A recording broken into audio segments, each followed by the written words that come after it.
Assalamualaikum warahmatullahi wabarakatuh. Perkenalkan, nama saya Hamidah Nur Pasha dengan NIM 2511111220020 dari Fakultas Kedokteran Gigi Universitas Lambung Mangkurat angkatan 2025. Di sini saya akan membuat video untuk memenuhi tugas dari Dr. Oski.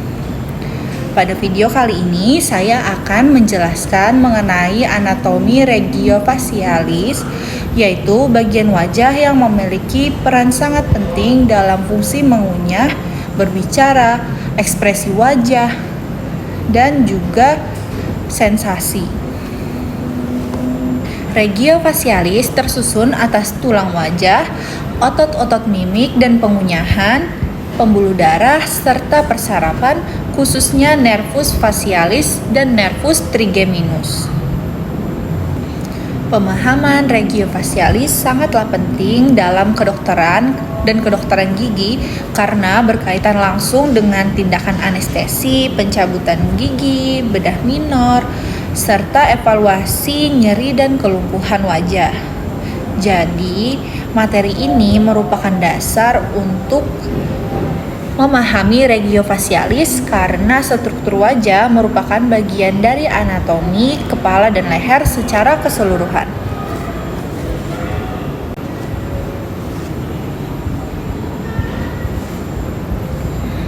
Tengkorak dibagi menjadi neokranium yang melindungi otak dan viscerocranium yang membentuk wajah.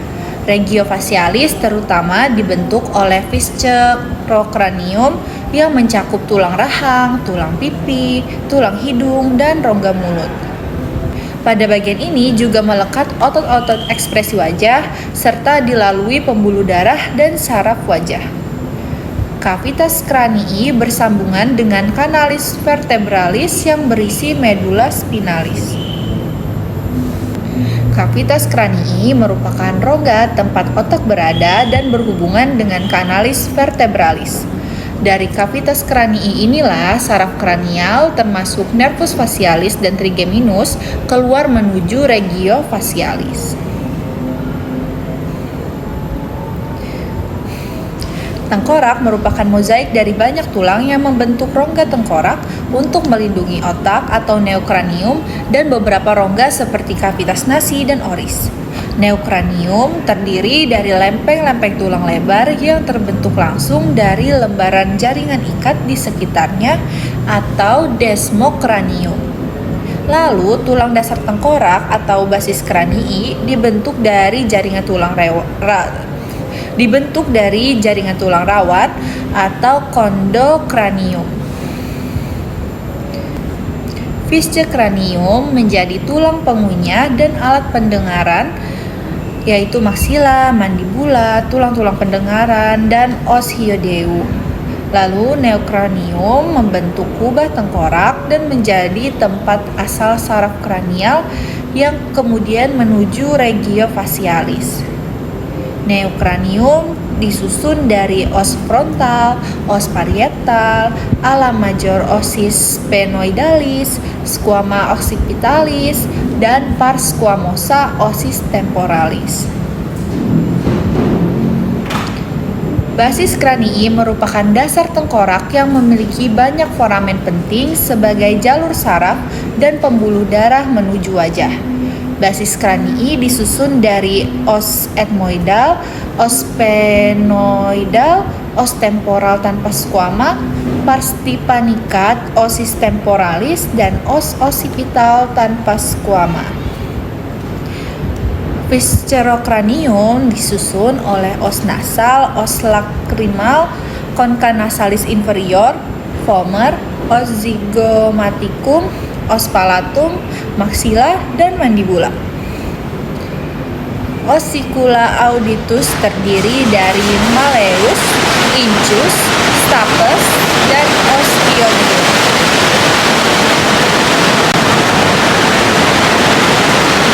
Os zygomaticum membentuk tulang pipi dan menjadi tempat penempatan otot-otot wajah, terutama yang berperan dalam ekspresi seperti tersenyum. Maxilla membentuk tulang rahang atas dan menjadi tempat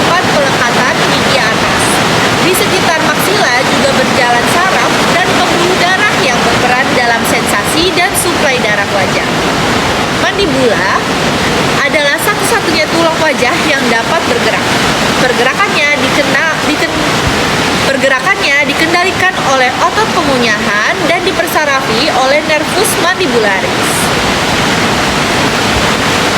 Otot regiofasialis dibagi menjadi dua kelompok utama, yaitu otot ekspresi wajah dan otot pengunyahan.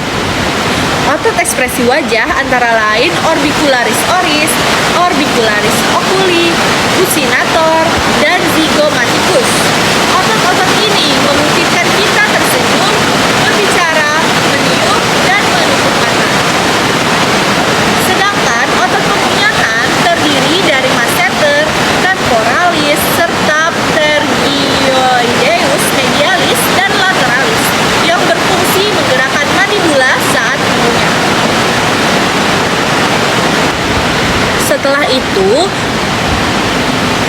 itu, pembuluh darah utama regiofasialis berasal dari arteri fasialis, cabang arteri carotis externa.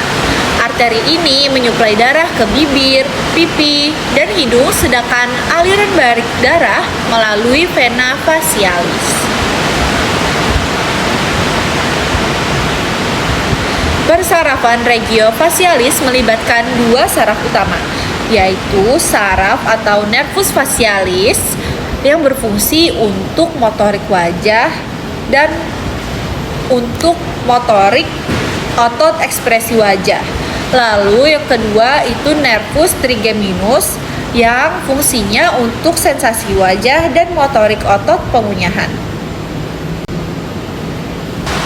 Baiklah, selanjutnya saya akan mengulangi beberapa materi tadi untuk dibahas lebih lanjut dan lebih mendalam tentang regiofasialis, yaitu tentang tulang-tulang kepalanya, otot regiofasialisnya, pembuluh darah, dan juga nervus-nervusnya.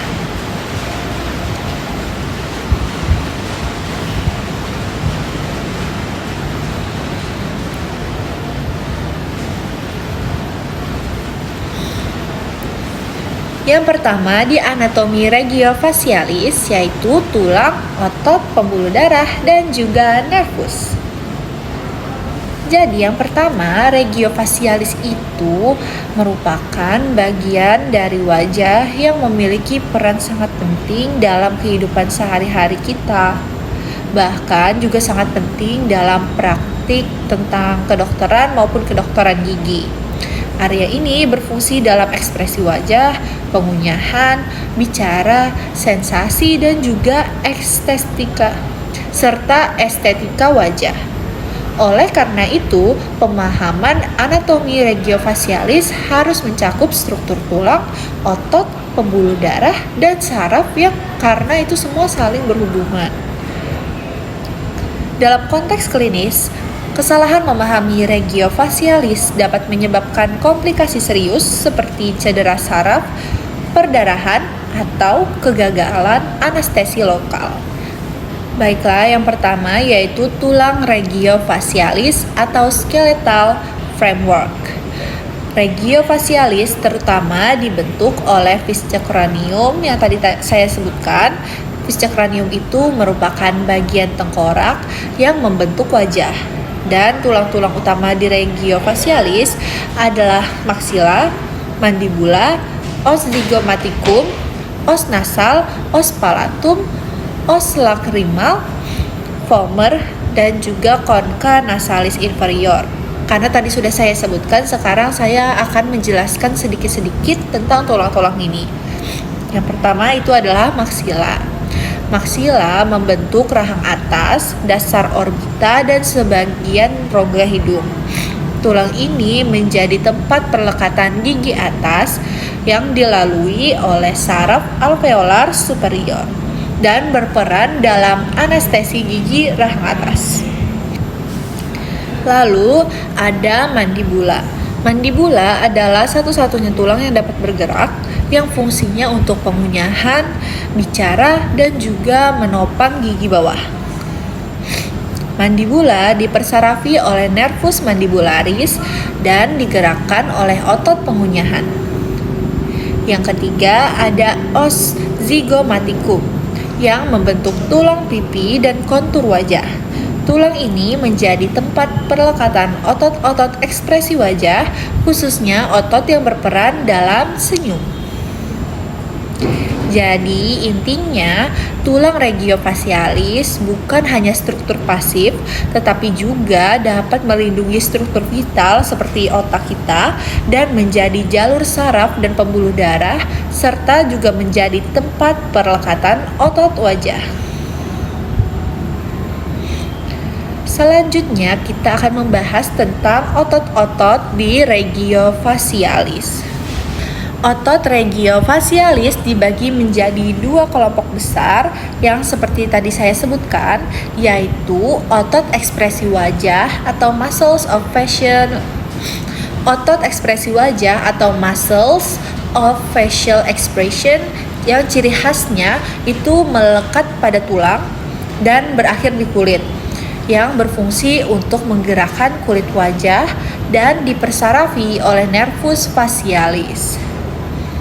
Otot utamanya adalah orbicularis oris yang menutup bibir, orbicularis oculi penutup mata, buccinator yang membantu mengunyah dan meniup, zygomaticus major dan minor untuk tersenyum, dan levator labii mengangkat bibir atas. Jika terjadi permasalahan klinis atau kerusakan, dapat menyebabkan wajah tampak asimetris. Hal ini terjadi ketika terdapat kerusakan pada nervus facialis. Jadi wajah itu akan tampak asimetris atau Bell's palsy. Yang kedua, ada otot pengunyahan atau muscles of mastication. Cirinya dapat menggerakkan mandibula, dipersarafi oleh nervus trigeminus. Hanya itu cirinya.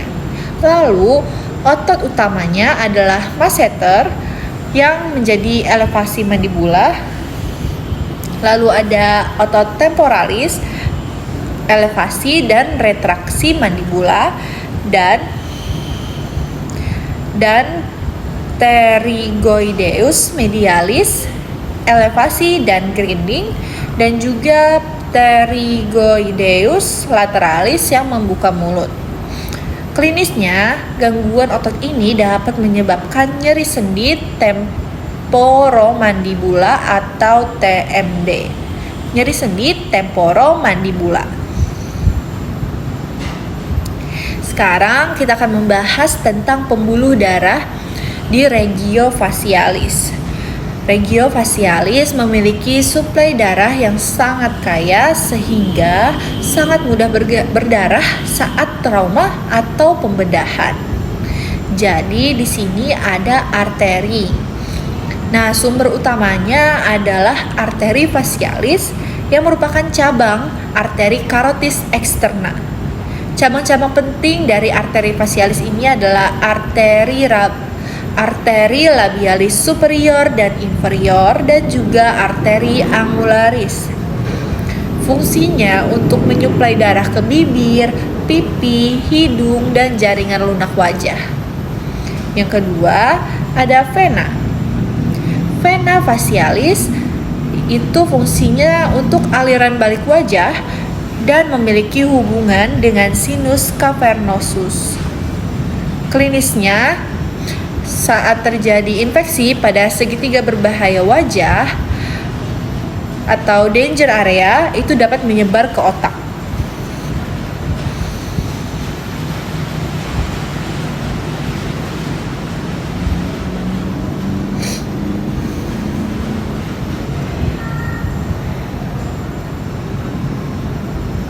Selanjutnya yaitu nervus regiofacialis.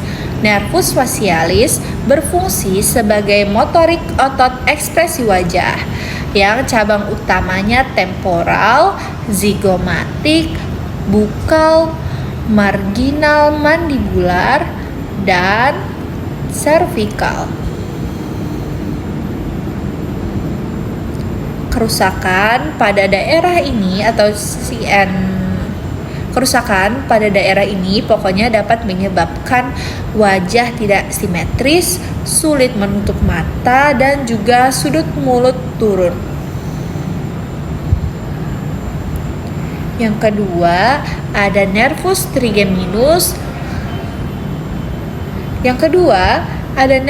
trigeminus.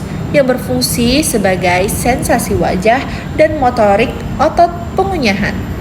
Cabangnya yang pertama adalah ophthalmicus, yaitu dahi dan mata, lalu ada maxillaris, yaitu pipi dan rahang atas, serta mandibularis, rahang bawah dan motorik kunyah. Klinis, saraf ini sangat penting dalam anestesi lokal gigi. Jadi nggak boleh sampai salah-salah.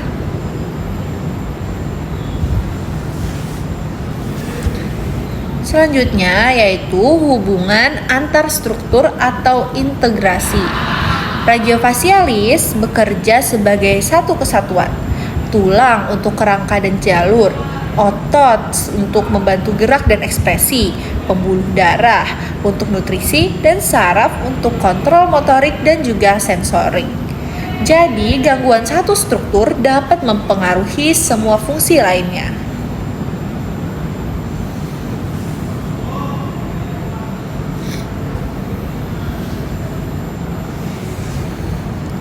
Jadi, karena itu saya tekankan sekali lagi bahwa pemahaman anatomi regiofasialis ini sangat penting sebagai dasar praktek kedokteran.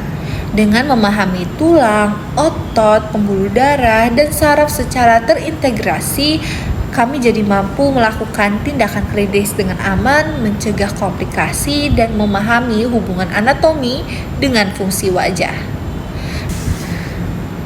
Nah, di sini saya memiliki contoh video tentang regiofasialis, dapat disimak setelah yang satu ini.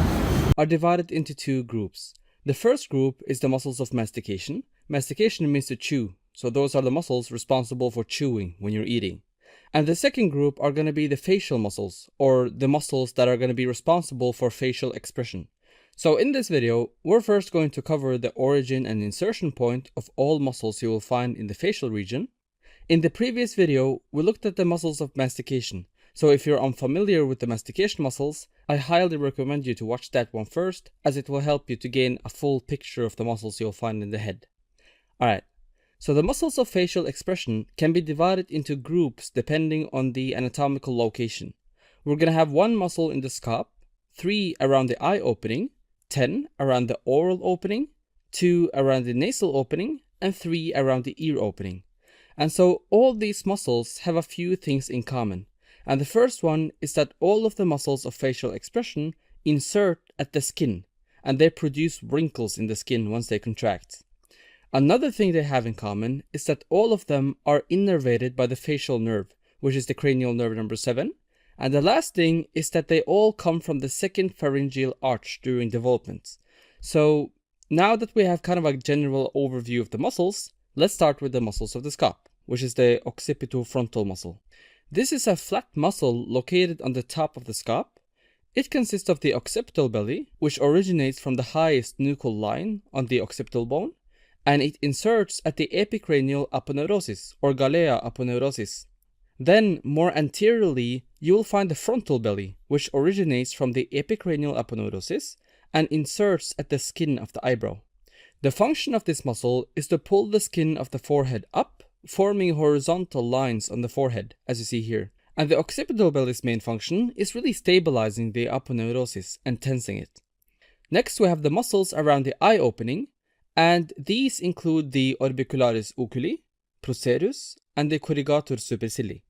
The orbicularis oculi is a circular muscle, as you see here, consisting of 3 parts. These are the orbital part, which is the peripheral part of the muscle going around the eye, the palpebral part that covers the eyelids, and the lacrimal part for the lacrimal sac. So the orbital part is this one. It originates from the medial palpebral ligament, then goes around the whole eye in a loop, and then inserts at the medial palpebral ligament again. The medial palpebral ligament is just a small ligament located on the medial end of the eyelids. The palpebral part, again, is the part that covers the eyelids. They originate from the medial palpebral ligament and insert at the lateral palpebral ligament. And here, just to visualize it, here is the medial palpebral ligament, and here's the lateral palpebral ligament. So the palpebral part of the muscle goes like this. The function of these two parts is to firmly close the eyelids and creating wrinkles extending outwards from the lateral angle of the eye, as you see here.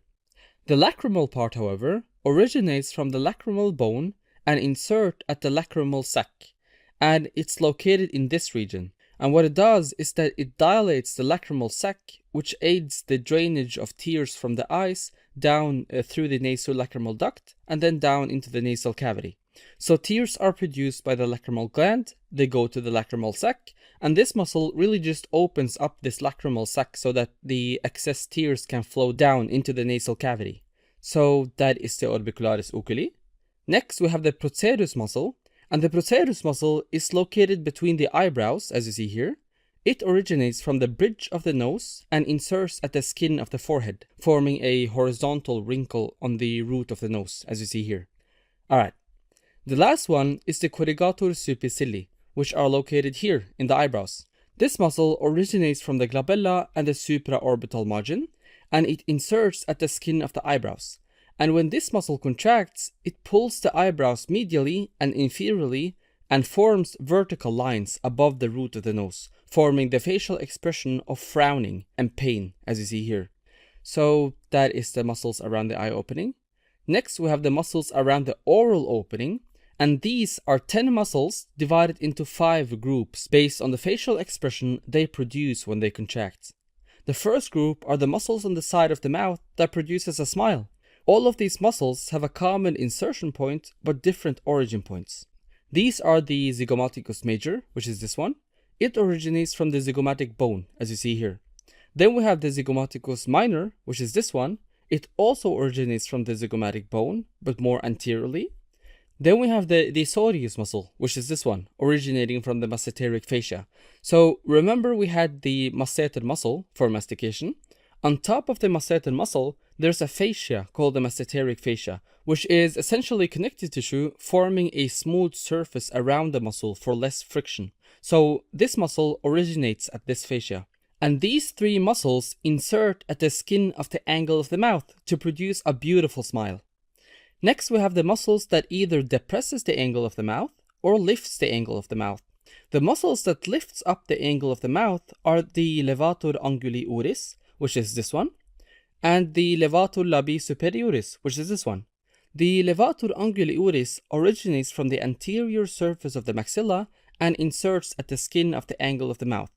The levator labii superioris originates from the infraorbital margin of the maxilla and inserts at the skin of the angle of the mouth, and so they both lift up the angle of the mouth. The muscles that depresses the angle of the mouth are the depressor anguli oris, which is this one, and the depressor labii inferioris, which is this one. They both originate from the base of the mandible, down here. The depressor anguli oris inserts at the skin of the angle of the mouth, but the depressor labii inferioris insert at the skin of the lower lip. So these muscles make a sad face, but the depressor labii inferioris depresses the lower lip and pulls the lower lip laterally, which produces an expression that looks a lot like contempt. Alright, so these are the muscles that act on the angle of the mouth. Next, we have a muscle located on the lateral wall of the oral cavity called the buccinator muscle, which is located here. This muscle originates from the alveolar processes of the maxilla and the mandible, as well as the pterygomandibular raphe, located back here, and they insert at the skin of the angle of the mouth. And when this muscle contracts, it pulls the angle of the mouth laterally, forming a facial expression of satisfaction, as you see here. So that is the buccinator. Next, we have the kissing muscle around the oral opening, which is here. This muscle is called the musculus orbicularis oris, and it consists of a marginal part, which is the outer fibers, and a labial part, which gives the shape of the lips, located here. These muscle fibers are arranged circularly underneath the skin, and they protrude the mouth, forming a kissing face. The last group is the muscle of doubt, and it consists of the mentalis muscle. It originates from the alveolar process of the maxilla and inserts at the skin of the chin. And when these muscle fibers contract, they pull the skin upwards, producing a facial expression of doubt, kind of as you see here. So that was all the muscles around the oral opening. Then we have the muscles around the nasal opening.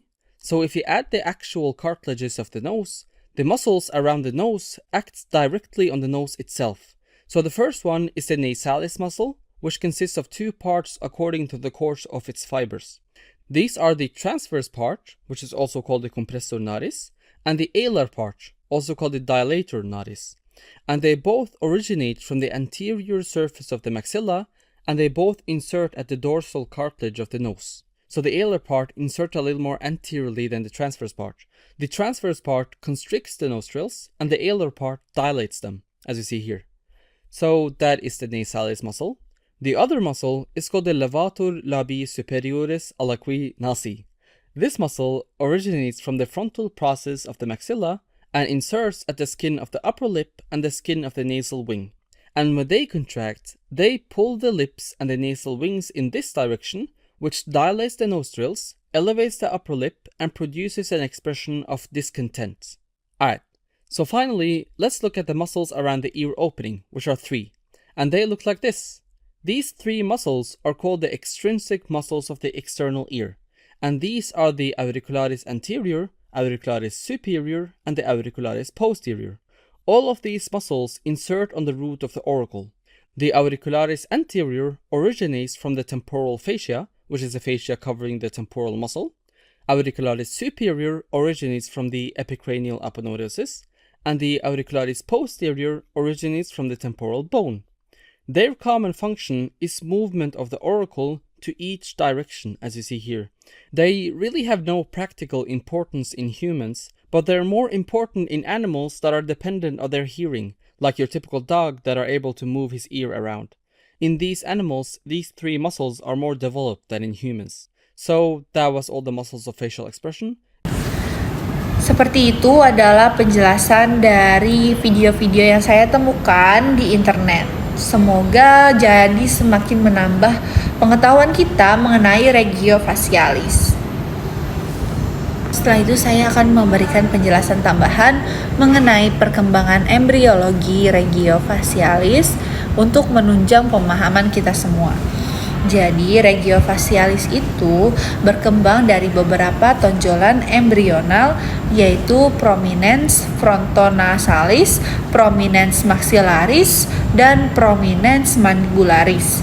Nah, gangguan pada proses fusi struktur ini dapat menyebabkan kelainan seperti celah bibir dan juga celah langit-langit. Kenapa hal ini penting? Karena kelalaian bentuk wajah. Kenapa hal ini penting? Karena kelainan bentuk wajah sering berkaitan langsung dengan gangguan tulang maksila, otot bibir, serta jalur saraf dan pembuluh darah. Lalu, hubungan regio facialis dengan orbita dan basis kranii.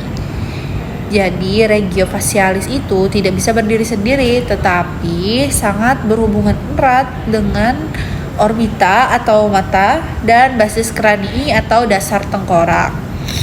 Sebagai contoh, saraf infraorbital keluar dari foramen infraorbital menuju wajah.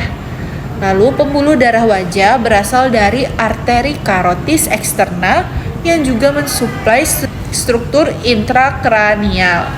Dengan memahami anatomi regio facialis yang mencakup tulang, otot, pembuluh darah, dan nervus, diharapkan dapat menunjang pemahaman klinis dalam kedokteran, khususnya pada tindakan anestesi dan bedah minor. Terima kasih telah mendengarkan penjelasan dari saya. Sekian dari saya. Wassalamualaikum warahmatullahi wabarakatuh.